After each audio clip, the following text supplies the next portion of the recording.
Meet PitchDB, the ultimate platform for speakers looking to make their mark on podcasts, conferences, and media outlets. PitchDB provides access to over 3 million platforms, ensuring you find the perfect avenue for your message.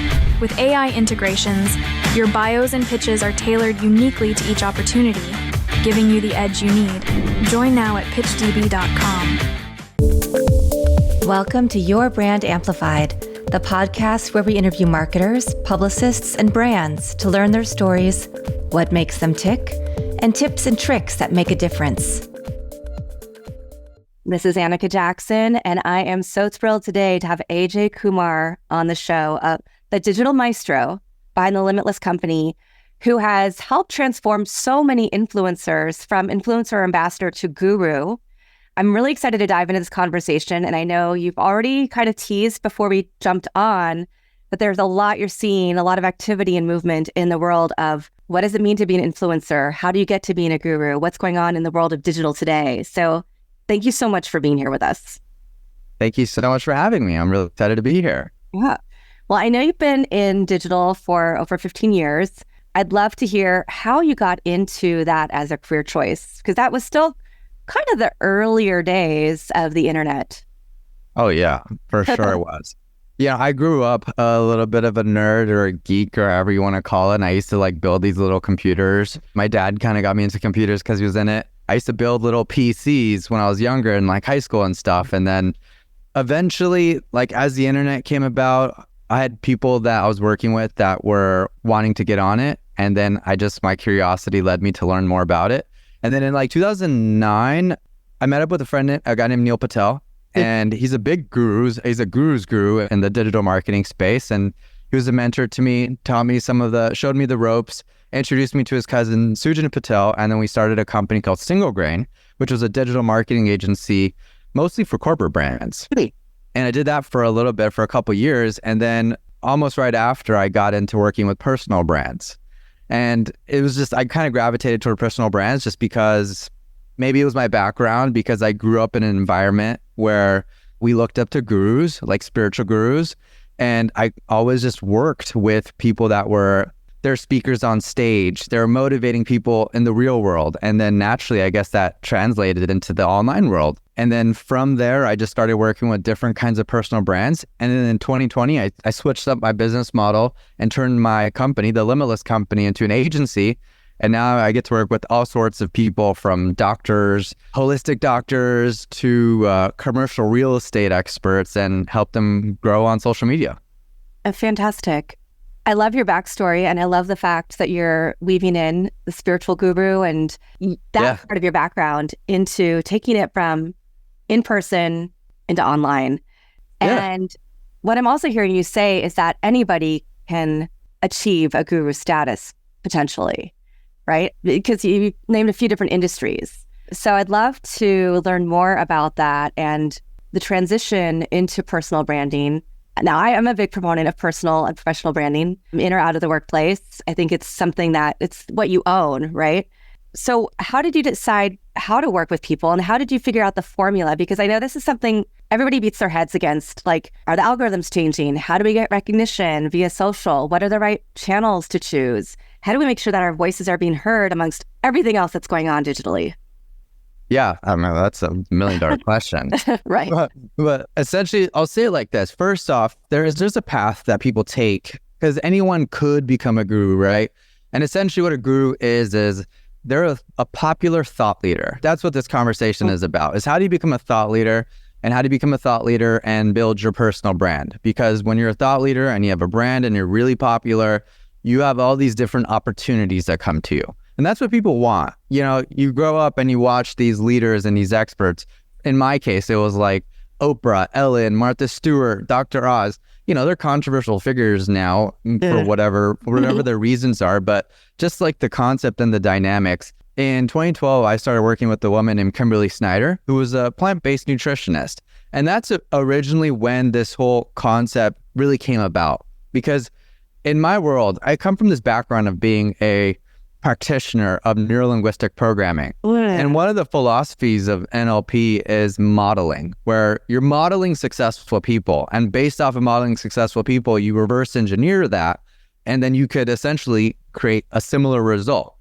And back in that time, this is when I was in my early 20s, I've been doing really well in the online marketing space, working with really cool companies, corporations. So, and then I was able to apply that with a person. So Kimberly had a blog. She had 30,000 visitors coming to her website. She talked about plant-based nutrition. And after I partnered up with her, we joint ventured and we started a company called Beauty Detox. And then from there, I started working with her to enhance the way she was presenting and positioning herself online. So it wasn't just a plant-based nutritionist. We started blending in other areas of interest like spirituality, like yoga, and just speaking and creating content really strategically, where I would look to see what's happening in other parts of the world, whether it was India, whether it was Europe, and realizing like, a lot of what's happening in the US is modeling what's happening in Europe or whatever it is, right? Taking those ideas allowed us to create content, and we took our blog at that time from 30,000 visitors a month to like 500,000 visitors a month. My gosh. And that's when my mind really just started to open up, because again, I was doing this for companies, and then the thought of doing it with people was kind of a new concept. So as this started to happen, and it feels like flying when you have hundreds of thousands of people coming to your website every single day, right? And we would capture these people, we would capture their email addresses, we would market to them through emails, we would send them to an e-commerce store, we would sell her books, we would sell digital products. Her company became a multi-billion-dollar company. And basically, like, as that was happening, I was looking to model Oprah, Ellen, Martha Stewart. What is it that they're doing? Like, I didn't understand it, but there seems to be some kind of hierarchy in the United States. I grew up in the United States as well. And at the same time, I'm Indian, and I have this background of India, and like I know of like the caste system or whatever, right? And I realized in America they have a corporate caste system or whatever. And I essentially called it something. I called it the 5 levels of thought leadership.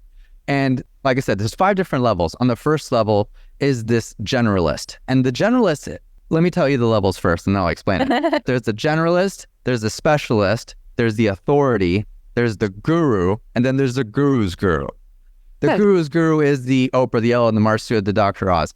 And essentially, the higher up you go, the more successful you are, the more magnetic you are to all these opportunities and all the abundance that's available to us, right? When you become really, really good in your field. The people at the top are also really good at content creation. They're essentially really good at demonstrating their value through content, right? Because that's how we see Oprah, that's how we see Ellen. We see them on TV shows, we see them on television, right? Whereas fast forward to today, we have smartphones. And one statistic that really blows me away, and this is something I'm going to share with the students in the next couple of weeks, is that the average person spends 2.5 hours on social media every day. 2.5 hours. So think about like growing up where you might have heard statistics like, people spend 4 hours watching television, 5 hours watching television, etc., right? So over the past decade or so, I was able to witness that shift where more people were watching and consuming content from mobile devices, where less people were watching and consuming content from television devices. And I noticed that trend was happening. So that's why with any client or person I was speaking with, I was like, hey, got to get on mobile. And one of the best ways was social media, but it wasn't really social media until TikTok happened, right? And TikTok happened and basically introduced this new way for us to consume content that people have never really even like understood, other than like you could say Gen Z, who was familiar with platforms like Vine. I don't know if you're familiar with Vine, right? Where these 6-second videos, super fast. People loved it. And Vine evolved, and all the people that were on Vine eventually moved over to YouTube and eventually moved on to TikTok, right? And that's where that energy that was on Vine, which I found out it's called frenetic energy, right? As angsty teenagers, there's all this frenetic energy that they have. And traditionally, when social media and smartphones weren't in so much in everybody's hands, that frenetic energy would be dispersed through activities that we would do, like sports or just going outside and running and biking and blah, blah, blah, right? But now as a smartphone is there, the energy has to go to something, and people have started transmitting that through content. So that's why when you looked at some of the Vine videos, felt very unhinged, and it felt really weird for anybody other than like a Gen Z, right? Over time, that style kind of changed and evolved and got modified to longer form content. And it's a lot of the stuff that we see on TikTok and things like that today. But yeah, so that's the path essentially that I work with people on, is that path to thought leadership. You start off as a generalist where you get to kind of experience and figure out what are the things that you're interested in. Once you find that, you go deep into that and you become a specialist. You try to master that craft, that area. And then as you do that, once you're ready to take that to the next level and you get really good, you become an authority. That's when you start creating more original content, right? Whether it's podcasts, blogs, videos, books, right? You essentially start to create content in a way that starts to shape or influence your industry a bit. But the problem that most authorities have is that they don't know, or people don't know about them. So that becomes the next level. Is the difference between an authority and a guru is someone that is now more focused on charisma. They're more focused on their camera presence. They're more focused on using their interests and their passions to communicate their expertise more effectively. It could be through like signature frameworks, right? Like there's a framework I call ROAC, which is called Return on Attention Created, which is a framework that I've created, right? As I'm on my journey to doing that. And things like that along the way help you get to that status. And now the beauty of social media is that it allows you to do what historically took 10, 20, 30 years for people to do in a fraction of that time. Yeah. There's so many things that you've mentioned that I want to flag. One is, I think a lot of times when people are trying to create content, they are looking at peers, maybe people in the United States, not looking, to your point, at other countries that are creating the trends that we then follow. So I'm flagging that you said, look at the trends that are going on around the world. Don't just say US centric. Look at Europe, look at Asia, look at Africa, right? Like look all over and see what people are doing, see what's trending in your industry, because that's a way that you can differentiate yourself as well. 100%. And it's especially in things like, and the easy way to look at it is like, I don't know if you're into clean eating, but a lot like clean eating is becoming a much bigger trend now. Like people are thinking more about what they're putting into their bodies. And I work with a lot of doctors in functional medicine, so I get to hear this firsthand, which is there's not many rules here when it comes to the food that people consume. Like there are some, but then when you go to other countries, they're like, yeah, we wouldn't touch that with a 10-foot pole, yet alone put that into our kids' cereal or whatever it is, right? Exactly. So to what you're just saying, yeah, when you look to other countries, you get a different perspective. And people, that's what people want. On social media, they want different, unique perspectives. Yeah. And then you also mentioned, that you made the videos better, you fine-tuned them. Does that mean, though, because I think that's a barrier for people when it comes to thinking about posting a lot on social media, and that's where a lot of people get hung up, including myself. It's not about the time, right? We all have to make the time to do it if we want to. You have to set the intentions, you have to make the time, but then people worry like, oh, like I have a cold today. Should I have canceled our interview because my voice is a little froggy? But same thing for social. Like if somebody's doing a video, they feel like they have to be perfect and portray the certain image. So what do you have to say about that? Is it better just to be authentic and just create the content and just get things out there? Do you have to craft it so that if you're a woman, your hair and your makeup is perfect so that people look to you and take you more seriously? That's funny.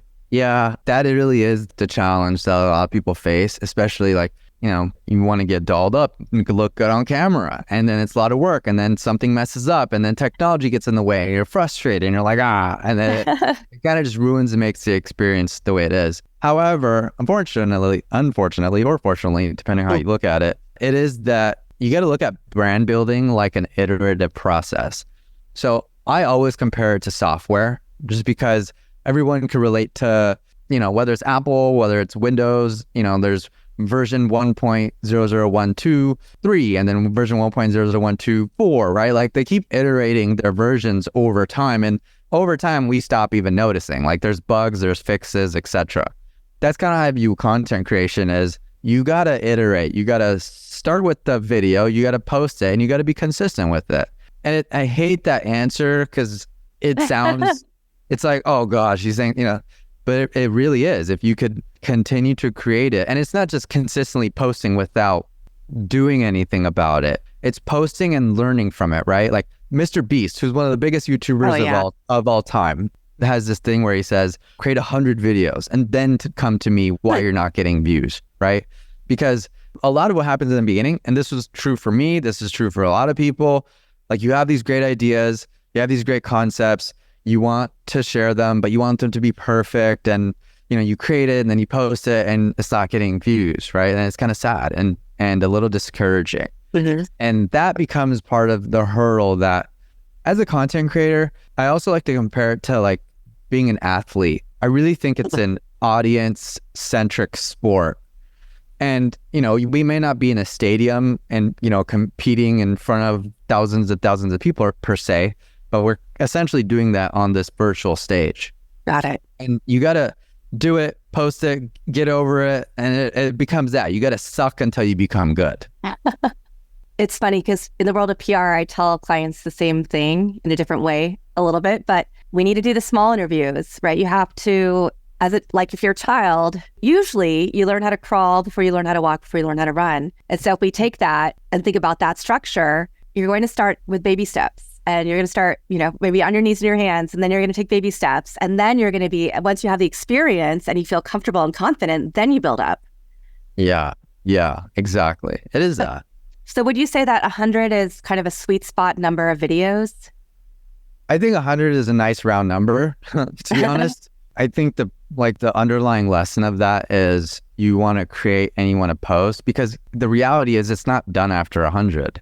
Like this becomes an activity you do forever, essentially. Like there's not really a stopping to this.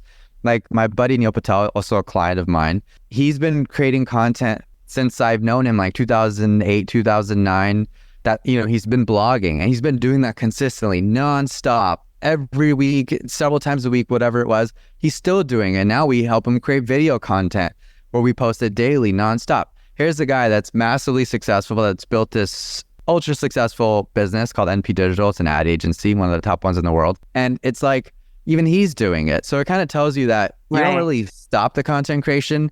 The purpose of doing it, even to get to 100, is to get better at it. So that's what I was saying. Every time you post, you got to try to learn one thing from it, right? Like, I should be more emphatic when I speak, or maybe I shouldn't wave my hands like that thing in front of a car wash trying to get your attention, or whatever it is, right?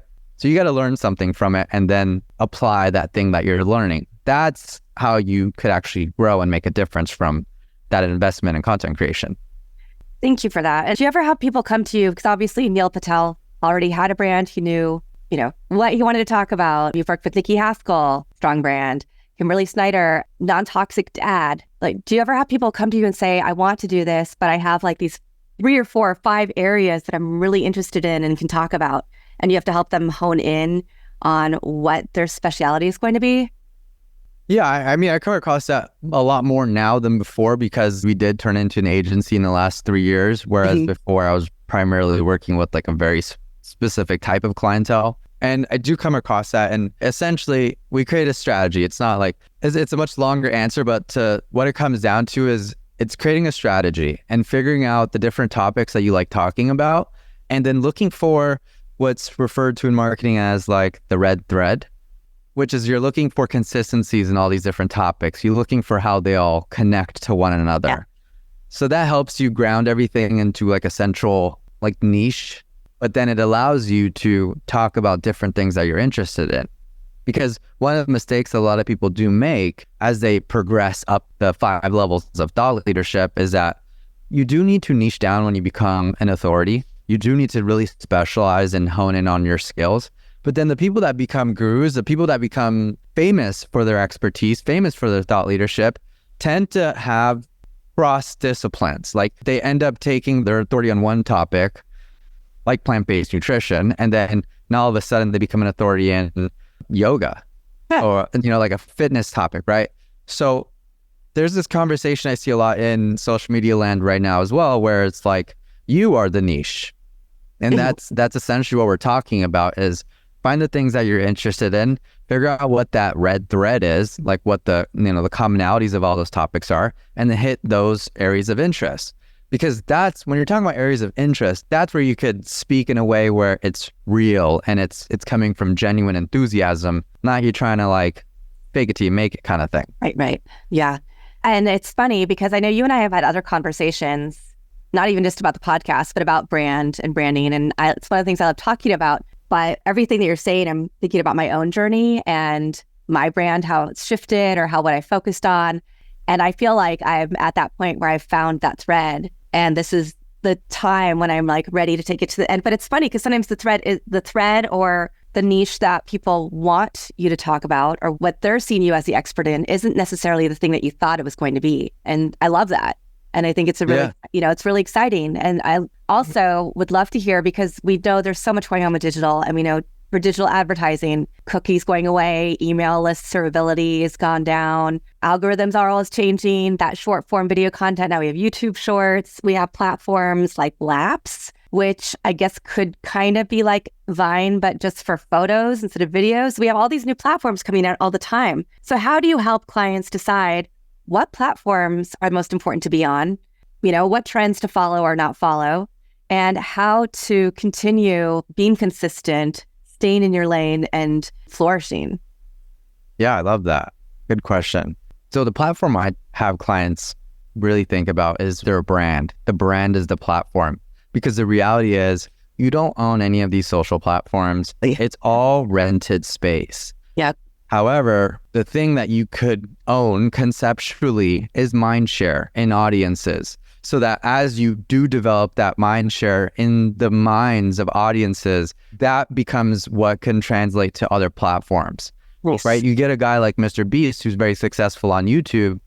It's very easy for him to become successful on TikTok because the audience could easily transition over. So when it comes to that platform, you build the brand. And then you also have things like email lists. You have a website because you own those assets, right? And then you take social media for what it is, which is like, I hear people complain about the algorithm or like this or whatever, but the reality is these are free communication tools. That's what they are. They're communication tools. A difference is you can communicate, to mass people at one time, and there's a lot of interactivity and back and forth. And you use it for what it is, and it's fairly free. And if you could also use their advertising tools, but today, now more than ever, you could be discovered organically because of the value you could bring, right? Whatever it is.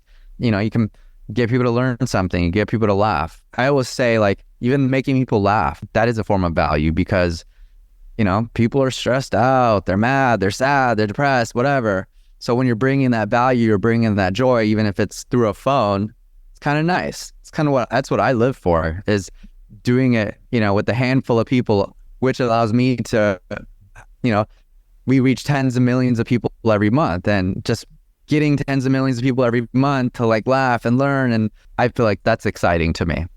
Yes, it's really exciting.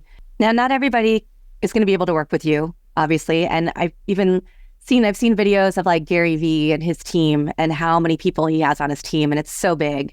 And I think that also people might stack that up as a barrier to entry. Oh, I don't have the budget. I don't have the team to be able to create the content that I need to create. So if you boil it down for somebody who's just starting out, who doesn't have the finances to hire your agency or to build out a big team, what are some easy steps that they can do just to get it started? I mean, the easiest step is using AI, which makes things significantly, like, it does a lot of the heavy lifting. No, it's not perfect, and you do need human intervention to do AI, but the truth is AI is available and it's fairly affordable, right? Like, you're paying $20 a month for an AI that could do a lot. They could do photos, they could do text. Because, the people that I work with are people that are experts. They're busy in their field of expertise, and then content creation it's literally a full-time job. And that's why nowadays you have people that are full-time content creators that are kind of struggling because they're not necessarily experts in something. And then you have experts that want content creation, but they don't have the time for it. So we fill in the gap for experts that want content creation, but they don't have the time for it. Right. When it comes to content creators, one thing is you got to be really good at something. And that's what social media is. It's you're demonstrating your value, and get really good at being able to demonstrate that value. And then use tools like ChatGPT or Claude or Bard. ChatGPT just launched their GPT store. That basically just means that it's easier for you to get AI to give you the kind of output that you need. So for example, a lot of people were having issues with AI giving content that sounds like a human versus sounds a little robotic or whatever. Right. Well, now there's ways to create prompts that help you get better responses, but now there's also apps that are in their GPT store that help you do those kinds of things. So these kinds of tools are available to anyone. Then you have your phone. Virtually everybody has a phone. Virtually everybody has a camera, and they could start doing it. They could start filming themselves using the AI tools to help with that workflow. And then they could create content by doing it in batches, which is what we do with clients, right? We work with clients and we film like 10, 15 videos within a 2-3 hour window. So then just put that in your schedule, prepare for it, and then you do it. Then the trick is to continue to do it even when you flop and don't get views, but that's the game. Right. And I will give a quick plug here as well for simplified.com, who also happens to be the show sponsor, but is a great platform for content creation AI. I've been testing it out. I love the company. I've used them before they became my sponsor. I'll just throw that out there. But I'm able to upload a video episode of my podcast, and their AI tool will create 10 short snippets for social media and include a virality score, add in, the text boxes and all of that stuff. So you're right. There are a lot of tools we can use. And I was going to ask you the best use cases for AI, but I think you shared that. It's not writing your whole script out. You might have ideas and concepts, so you need to put them into AI just to refine them. I mean, that's the way we use it for PR and marketing is we'll do advanced sentiment analysis, and then we'll say, okay, we need to come up with taglines for this campaign for a client. Here's one that we're thinking of, come up with 10 others that have to do with XYZ. And it's been a game changer to just streamline the process, make it more quick, and also come up with really nice language that we would not have necessarily thought of off the top of our heads. So I've noticed all of a sudden everybody has this really high vocabulary. So it's kind of funny to see that. And then just and thing to add to that, right? Like, it's true, it does make it easy, which you got to also think about in the sense that makes it easy for everybody. So now you have to start thinking more so about that differentiating factor, right? So it's kind of to what I was saying about being an expert or being really good at something. What's going to make you stand out and make your expertise, your value different is actual experience, right? It's experience in doing it. That's the difference. I see a lot of people talking about marketing and they're just really regurgitating everything else everybody else is saying. But it's the people that do it, that actually apply it, learn from it, and teach from that. Those are the people that become guru status, that are in integrity with what they're saying and doing and thinking. Yeah. And I do want to talk about measuring ROI, because we know it's not all for the likes and the clicks. There has to be a bigger purpose. And that reminded me of when you were talking about NLP and just thinking with the end in mind. So thinking what your end goal is and then mapping back to where you are now. But when you're working with clients, what do you usually talk about for ROI? Because I know this is something that in the world of marketing, organic marketing, and PR, sometimes clients don't, they have certain expectations of it's going to lead to this many direct sales. And you kind of have to level set sometimes. It's not about that. It's about the awareness building. Yeah, exactly. That's really the biggest challenge in social media right now. That was that ebook I was telling you about. I basically created an ebook called The Thought Leadership's Guide to Social Media ROI in 2024. So I'm specifically trying to nail this problem that a lot of people have. So essentially from this, like over the years, as I've worked with a lot of different clients, they had different kinds of results. Sometimes the results were easy to say that there's a direct ROI where, you made $100,000 in a day from all these efforts. But the thing that's common when it comes to organic brand building is that it's a delayed response. It doesn't happen like direct response advertising where it's right away. It happens over time. Now, another thing to add to that, I just saw Mr. Wonderful from Shark Tank talk about this recently, where he was talking about why he loves social media. He talks about how social media helps improve his ROAS, his return on ad spend, and his CAC, customer acquisition cost. So those are some ways you could easily tie your social media efforts to, is that if you are spending money on advertising, as you build your brand organically, it's going to improve your ROAS, your return on ad spend. So that way your ad spend is a lot more effective, especially as we enter into this cookieless world where everyone's ad spend is probably not going to be as great as it used to be. So the only way to really counteract that is by having an organic presence. Because the reality is people are in a different mindset when they're watching an ad versus when they're watching something organically. When they're watching an ad, they tend to be more guarded, more skeptic, and they're more evaluative of what they're looking at because they know that the person they're looking at wants their money. Right. Whereas organically, they're more open, they're more receptive. And that's where the whole concept of like planting seeds comes into play. And that's why you need to allow the seeds to grow and you need time to build that relationship, right? So when it comes to that conversation, these people need to look at it from a different lens where they're not just looking at it the way they look at advertising on social media, where you spend this, you get that, but they got to look at it from a longer time frame. That's why we call it return on attention created, because it gives meaning to something that seems arbitrary. Social media metrics, a share, a like, a save. What are these? Well, in today's world, this is part of attention economics, the study of how attention has become a commodity and how just like oil, just like gold, I use oil as an example. You could use oil to put it into a lawnmower machine and cut grass, or you could refine oil to fuel a rocket ship to go into outer space, right? Same thing with attention. Attention could be refined differently. And that's why it's a much bigger conversation. It's a lot more sophisticated conversation. And hey, are you looking to become a best-selling author 2 years from now, right? Like I work with sometimes that are New York Times best-selling authors and they already get big, what is it called when they get upfront fees, right? When they write a book, right? And if they're getting $100,000 or $500,000, well, it's like if you continue doing social media and you build up an audience, 1 year from now, 2 years from now, your book advance could be $1 million, $2 million.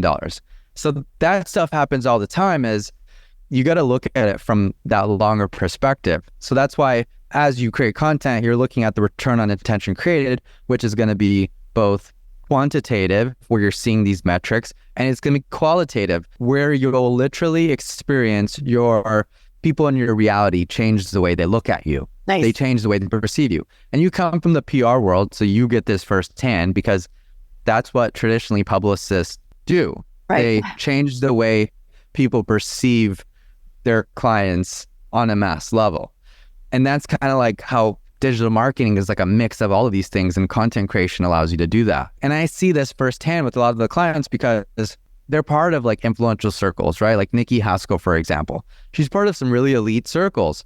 And for the longest time, she kind of faded away because she used to be popular in the 70s, but then she kind of faded away into just how it is for most people. But by making her more popular on social, and I'm talking, she gets 10 million views a month. And it usually ranges from like 7 to 10 million views on average. That's how it's been like for the last 6 or 7 months. And this has resulted in TV deals. And it's also resulted in influential people around her looking at her differently. And people that didn't care for her before are now all of a sudden interested in talking with her and taking her out to dinner and wanting her to be in this and wanting her to do that. And that's how this comes about. So it's not an easy one-word answer like, oh yeah, it's like a 2x ROAS or, a 1-to-1, whatever. It's about creating value. What kind of value is important to the person? And then by knowing that, reverse engineering how you could get to that value. Nice. And to that point, a couple of small examples, because last night was our first night of teaching for the semester for the digital media management program at USC. A little shout out to the Trojans, fight on. But one of my students is a sneakerhead and he sells sneakers online and has his business. And now he only uses video and reels. He doesn't do any static posts because that has kept the algorithms moving for him and helped him get more sales. Another student works at TikTok. And we were talking last night about how the organic influencer-based recommendations go a lot further than when people see ads on that platform. And so everything that you're saying is, obviously you're the experts, but I love that these students also have these little mini examples that they can share that are talking to exactly to your point. And I did want to ask, so, algorithms, what's going on with algorithms right now? How are they changing? How do they work? And then what are some of the trends that you're seeing for 2024 and beyond? Okay, cool. How do I answer that question about what are algorithms? 5 questions. In its most simplest sense, algorithms are designed to satisfy the user. And they also have mechanisms in place that allow users to experience serendipitous moments. So if you could help to create these serendipitous moments, it helps the algorithms like win in the sense, because that's their purpose. Their purpose is to make sure the user's satisfied. That's what we want to accomplish. That's why, like, when you hear about this concept of watch time, because they want you to be on their platform the longest. And if you could deliver on that, then they'll show your content to more people because they know the content works. And algorithms have gotten so sophisticated. One thing I love, and I love talking about this concept, which was before it was very much about a social graph. It was very much about that 6 degrees from Kevin Bacon. And we had this novelty of, oh, well, you're connected to this person, you're connected to this person. But we typically didn't see content from all these other various people because people weren't creating content at the scale that people are creating it today. Whereas today, short form vertical video algorithms are interest based.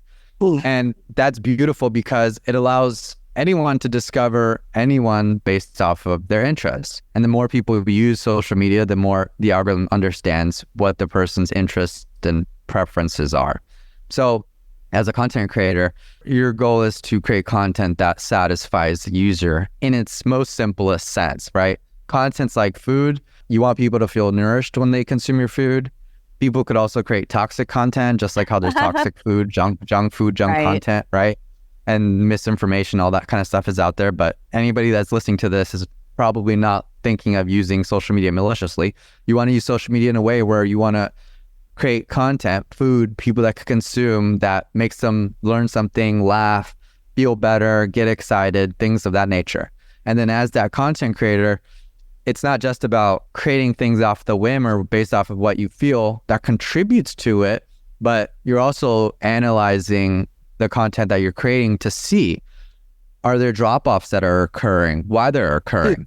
For example, a lot of the work that we do with Non-Toxic Dad, like he's another guy that we get a lot, like 3, 4, 5 million views a month. Man. I've noticed something in his content before where we were creating his videos and then we would show like an article and then it would go back to him. And then I would notice, oh, wait, like, why do I see this slight drop off that's occurring as soon as we show an article?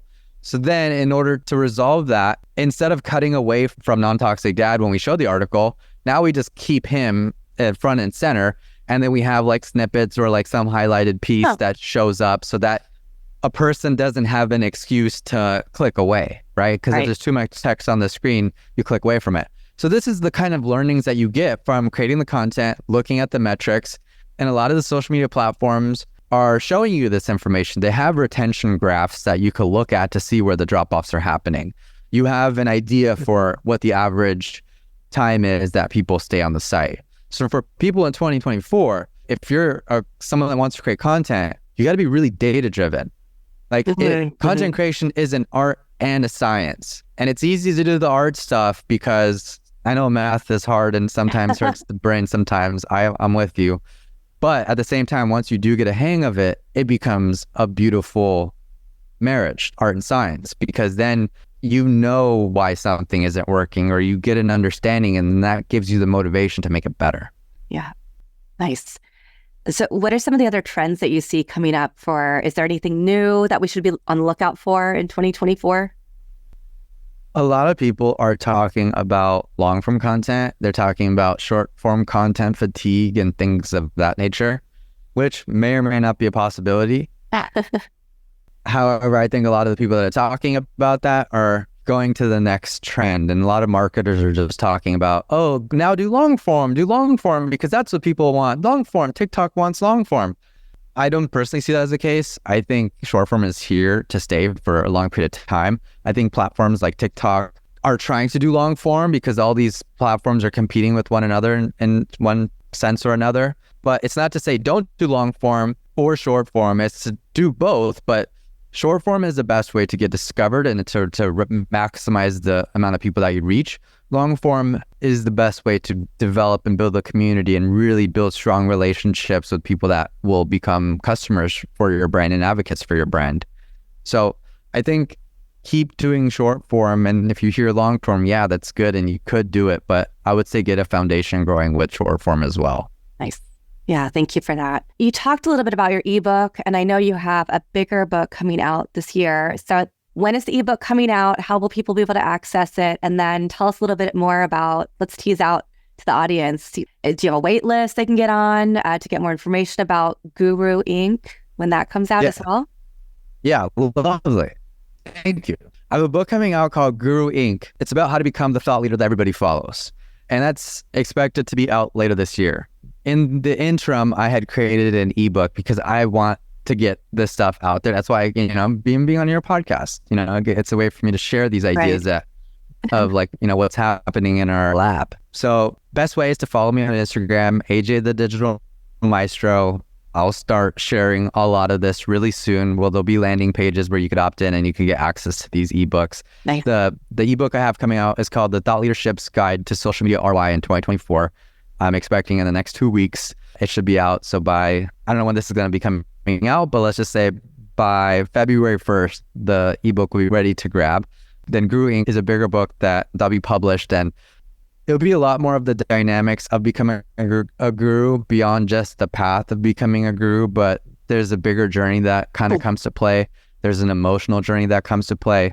There's frameworks that I'll share. One is called the 3 C's, content and commerce in concert, which is like the art and science of blending content and commerce in a way where people are still having good experiences. Mm-hmm. Because another thing, I guess this could also be a trend, since I'm going to be writing in my book too, which is it's about the audience's experience. And on all these different social media platforms, there's all these different features that allow audiences to have different experiences. I don't think most people think about it that way, but when you think about being a content creator, and what I shared earlier, it's an audience-centric sport. If you could create content in a way that is like you're thinking about the viewer's experience, you're going to have much more effective content, right? Tying it back to what we talked about, modeling and reverse engineering. So model in your mind what you want success to look like for your viewers, and then reverse engineer to that. Nice. Yeah. That's so important. And it's something that a lot of times people forget in any part of marketing your business, right? We're all here to solve an issue that maybe we experienced that we realized was a pain point for somebody else. So think about how you're solving that, how you're making somebody's life better with your content, instead of just pouring stuff out that could be garbage or toxic. Yeah. We have enough junk food out there. Yes. No more junk content. Well, and this episode will be dropping in February, so we'll be able to put the link to some of your stuff in the show notes, as well as on my website, yourbrandamplified.com. We'll have the full blog and transcript for this episode. Anything else that you want to share? Any other facts that people should be aware of or think about as they're thinking about building their brands in today's age? I guess it's kind of fun. So I like playing with a Rubik's Cube. I got it in the last few years. And I realized that the Rubik's Cube is a great representation of social media, where you can think of it like when a Rubik's Cube is not solved, you could see it and you know it. Right. Social media is similar in the sense that you got to twist and turn. You got to solve the different ways. You got to create content for different platforms.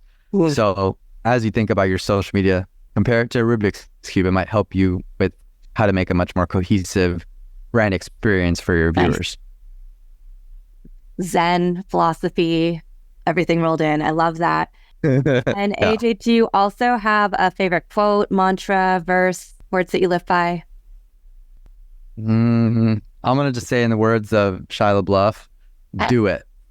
Take action. People around here laughing. That's the first thing that came to mind. But just do it, because that's really the challenge that everybody faces, is everyone's in thinking mode and whatever, but do it. Take action. Awesome. And with that, I mean, that is, if you don't take that first step, you're never going to know what can happen. And you could, by listening to this show and following AJ, be the next guru, or even get to guru status. So this has been such a delightful conversation. I'm really excited to be having you come on to the USC Mediascape speaker series and podcast as well, which I haven't really talked about on this show, but which will be launching soon. And AJ, thank you again for giving your expertise to us today and being the digital maestro that you are. Thank you so much for having me. I hope everybody enjoyed. Oh yeah, I have no doubt.